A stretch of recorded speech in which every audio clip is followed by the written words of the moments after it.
Hey guys, check out Galactic Horizons, Planetary Defense by Zack Slide Games. This space mining blaster can be found on itch.io and Godot.io. Zack Slide made sure that all the goodies are there, like the audio controls and in-game tutorials to get you up and running fast as jet boosters. This game puts me in the mind of the modern day asteroids, rotating and spinning not only to avoid crashing, but to dodge incoming missile fire by enemy spacecraft. You can enjoy this game using the keyboard or mouse, but I would highly recommend using the game controller on this one. Zack Slide did an excellent job by matching the music to the theme. Gameplay is absolutely enjoyable, and this is another game made in Godot. And if you're new to Godot, you may not know that Zack Slide is also the creator of the awesome Godot logo redesigns found on itch.io. Featuring pre-made splash screens for each one, there's also black and white versions of each logo. I'm not sure how much longer it will take, but Godot 4.0 is getting closer to completion. I'm currently running Godot 4.0 Release Candidate 1, and as some of you know, Godot 4.0 will be my first full game engine release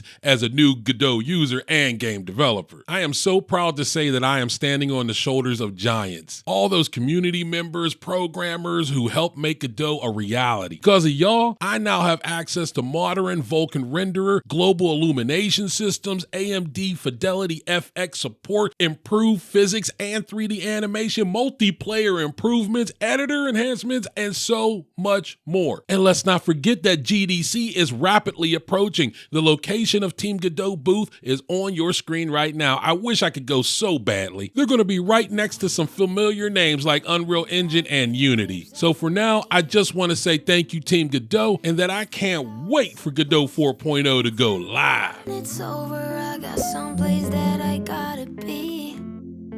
It won't leave. My friends say, get out of your comfort zone. It's a blessing in disguise. Get out of what you call home. Your name is written in the sky.